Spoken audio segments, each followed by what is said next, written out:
بسم اللہ الرحمن الرحیم الحمد للہ رب العالمین وصلی اللہ علی سیدنا محمد وآلہ الطیبین الطاہرین المعصومین اللہم صلی علی محمد وآل محمد۔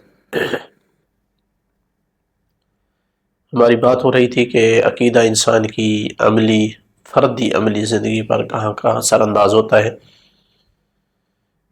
ان میں سے ایک چیز جو ہم ذکر کر رہے تھے وہ یہ ہے کہ اسلامی عقائد کا مالک انسان اپنے عمل میں مخلص ہوتا ہے، یعنی وہ ریاکاری کے لیے، اپنی ذاتی خواہش نفس کے لیے اس کے لیے عمل نہیں کرتا ہے، وہ اللہ کی رضا کے لیے عمل کرتا ہے۔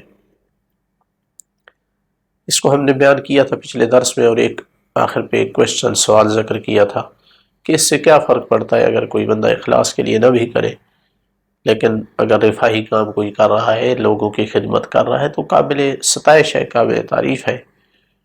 تو کیوں اتنا فرق پڑ جاتا ہے کہ اس کا اخلاص، نیت میں اخلاص تھا اور اس کا نہیں تھا؟ عمل ایک جیسا ہے، ایک جیسا نتیجہ دے رہا ہے، تو دونوں کی ایک ہی جیسی تعریف ہو، مدح و ثنا ہونی چاہیے۔ تو اس کے ہم کا جواب ذکر کر رہے تھے، چند ایک چیزیں ذکر کی تھی۔ آخر پہ جو ہم ذکر کر رہے تھے وہ یہ تھا کہ جو فرق پائے جاتے ہیں ایک مخلص آدمی کے عمل میں اور ایک بغیر اخلاص کے جو عمل کرتا ہے، ان میں سے ایک فرق یہ ہے کہ صاحب عقیدہ آدمی کا جو ظاہر ہوتا ہے وہی اس کا باطن ہوتا ہے، کیونکہ وہ جانتا ہے کہ اللہ ظاہر و باطن سب سے آگاہ ہے، تو اس کے دو چہرے، دو رخ نہیں ہوتے۔ اگر ہمدردی ظاہر کر رہا ہے خدمت کے لیے کر کے مثلا، تو ہمدردی ہی کرنا چاہتا ہے۔ لوگوں کی اگر وہ بھلائی کرنے کا ظاہر کر رہا ہے تو وہ اس کی حقیقت میں نیت بھی بھلائی ہوتی ہے، ایسا نہیں ہے کہ وہ دھوکہ ہو یا کوئی ذاتی اس کا مقصد ہو یا اس کے پیچھے کسی کو پھنسانا ہو یا بلیک میل کرنا ہو، یہ چیزیں نہیں ہوتی ہیں۔ جبکہ جو دوسرا آدمی ہوتا ہے وہ بسا اوقات وہ اس کے دو چہرے ہوتے ہیں، بعض وہ کوئی مقصد پیچھے کوئی اور ہوتا ہے، اس کے کام کے ظاہر کچھ کرتا ہے اور باطن کچھ اور ہوتا ہے۔ ہمدردی مثلا دوسروں کی ظاہر کرے گا، خدمت کا جذبہ ظاہر کرے گا، لیکن اکثر مقصد کوئی اور اہداف ہے ان کو حاصل کرنا ہے، کسی کو بلیک میل کرنا ہے، کسی کو پھنسانا ہے، کسی کو نقصان دینا ہے۔ مثلا جیسے دیکھنے میں تو مدینے کے منافقین نے مسجد بنائی تھی، اب ظاہر میں کتنا وہ اچھا عمل ہے مسجد بنانا، لیکن اس سے مسجد ضرار کا نام دے دیا گیا تھا اور گرانے کا حکم آیا تھا، چونکہ وہ اصل مقصد اس کا جو ہے وہ ضرر دینا تھا، نقصان پہنچانا تھا۔ تو یہ بہت بڑا فرق ہے نا، اب ایک مخلص آدمی کے عمل اور دوسرے آدمی کے عمل میں۔ میں نہیں کہتا ہر جگہ ایسا فرق ہے، لیکن پایا جا سکتا ہے۔ اسی طرح اور کئی ایک مثالیں ہیں، مثلا برطانیہ کی ایسٹ انڈیا کمپنی جو ہے وہ ظاہر میں تو تجارت کو فروغ دینے کے لیے آئی تھی انڈیا میں، لیکن پیچھے جو اصل مقصد تھا وہ انڈیا میں جو موجود ثروات اور خزانے اور یہ چیزیں ان پہ قبضہ کرنا تھا۔ تو آج تک یعنی کافر طاقتیں جو ہے وہ کمزور لوگوں اور حکومتوں کا استحصال اسی طرح کر رہی ہیں، ظاہر میں ہم درد بن کر قریب ہوتے ہیں، مدد دینے کا جھانسا دیتے ہیں، سہولیات فراہم کرنے کا تعاون اور عطیہ دیتے ہیں، جبکہ لوٹنا مقصد ہوتا ہے، فحاشی اور عریانی عام کرنا مقصد ہوتی ہے، طرح طرح کے مقاصد ہوتے ہیں۔ تو یہ بہت بڑا فرق ہے۔ لہذا عقیدہ کی تاثیر سے عمل میں جو ہے وہ اخلاص آتا ہے،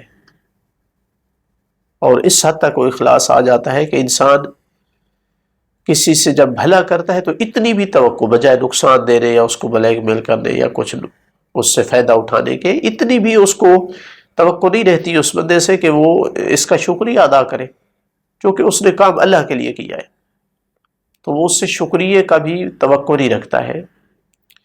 جیسا کہ قرآن مجید اس پہ شاہد ہے، آیات اتری ہیں کہ مولا علی علیہ الصلوۃ والسلام، جناب سیدہ طاہرہ، ان کی خادمہ جناب فضہ 3 دن روزہ رکھتی ہیں منت کا،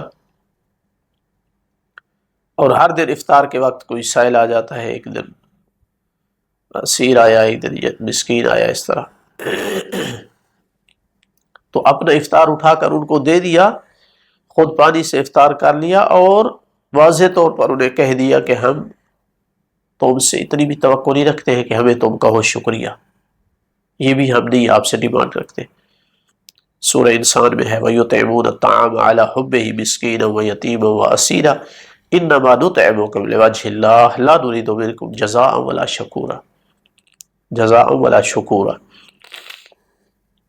اور وہ اللہ تعالیٰ کی محبت میں مسکین اور یتیم اور اسیر کو کھانا دیتے ہیں، اور ہم نے تمہیں کھلایا، یعنی ساتھ کہتے ہیں کہ ہم نے تمہیں کھلایا ہے صرف ذات خدا کی خاطر. آپ سے کسی قسم کی جزا اور شکر کی ہمیں ضرورت نہیں ہے، ہمیں نہیں چاہیے.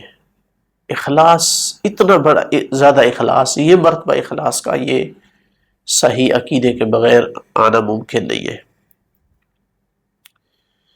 تو یہ ایک چیز تھی عقیدہ انسان پر کہ عمل پہ جو اثر چھوڑتا ہے کہ وہ اس کو عمل میں مخلص بناتا ہے.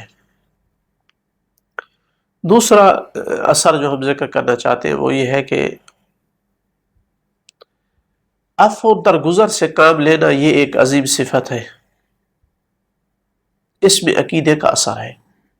آج کی دنیا میں جس چیز کی سب سے زیادہ کمی محسوس ہوتی ہے وہ لوگوں کے ہاں قوت برداشت کی کمی ہے. کوئی کسی کی زیادتی سے صرف نظر کو کرنے کو تیار نہیں ہے، بلکہ اس سے 2 گنا بدلہ لینے کا سوچتا ہے. حتیٰ کہ آپس میں خونی رشتہ رکھنے والے افراد بھی ایک دوسرے کی چھوٹی سے چھوٹی زیادتی پر لڑ پڑتے ہیں، انتقامیہ کارروائیاں کرتے ہیں، جس کے نتیجے میں آج لوگوں کے آپس میں پیار و محبت ختم ہو گئے ہیں. اس کی جگہ بغض، حسد، کینہ یہ دلوں میں جگہ بنا رہا ہے. معاشرے تباہ ہو رہے ہیں، تعلقات ختم ہو رہے ہیں، برداشت نہیں رہی. ایک زیادتی کی ہے کسی نے، ساری زندگی بول چال ختم. کتنا میٹھا یہ عمل ہے، کتنا خوبصورت یہ عمل ہے کہ انسان صرف نظر کرے یار خیر ہے، کوئی بات نہیں، معاف کر دیا ہے. دشمن دوست بن جاتے ہیں، بغض اور کینے محبتوں میں تبدیل ہو جاتے ہیں.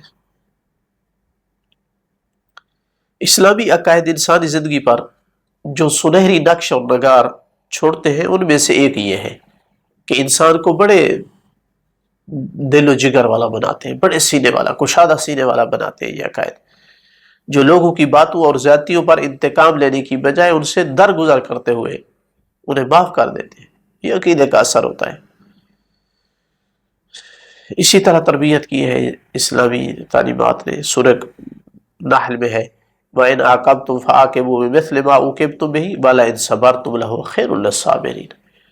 اور اگر تم سزا دو تو اسی طرح کی دو جو تمہیں دی گئی ہے، اور اگر تم صبر کرو تو وہ صبر کرنے والوں،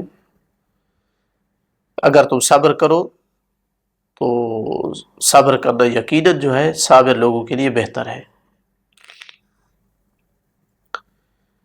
اور یہ بھی ہے کہ وہ لوگ اس لیے بھی بخش دیتے ہیں ایک عقیدے والا انسان، یعنی ایک تو یہ ہے کہ اللہ نے اس کی تعریف کی ہے، صبر کرنے والوں کی، بخش دینے والوں کی، محبت کرتا ہے ان سے. دوسرا اس لیے بھی بخش دیتے ہیں کہ ان کو پتہ ہے کہ اللہ بخش دینے والوں کو بخش دیتا ہے، تو سوچتے ہیں کہ ہماری بھی گناہ ہیں، ہماری کوتاہیاں ہیں، ہم لوگوں کو بخشیں گے تو اللہ تعالیٰ ہمیں بخش دے گا.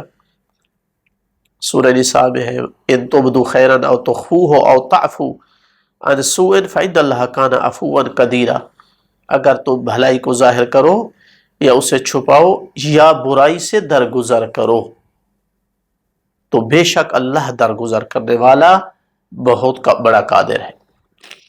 یعنی تم درگزر کرو تو اللہ بھی درگزر کرتا ہے. پھر چونکہ یہ اس بات کا بھی عقیدہ رکھتا ہے کہ سب سے آئیڈیل زندگی، سب سے خوبصورت زندگی، نمونہ عمل زندگی بشریت کے لیے وہ آخری نبی محمد مصطفیٰ صلی اللہ علیہ وآلہ وسلم کی زندگی ہے، جس کو فالو کر کے ہی انسان کامیاب ہو سکتا ہے. ان کی زندگی کا جب مطالعہ کرتے ہیں تو وہاں بڑے بڑے دشمن پر بھی قدرت حاصل کرنے کے باوجود ان سے انتقام نہیں لیا جاتا ہے، ان سے درگزر کر رہے ہیں.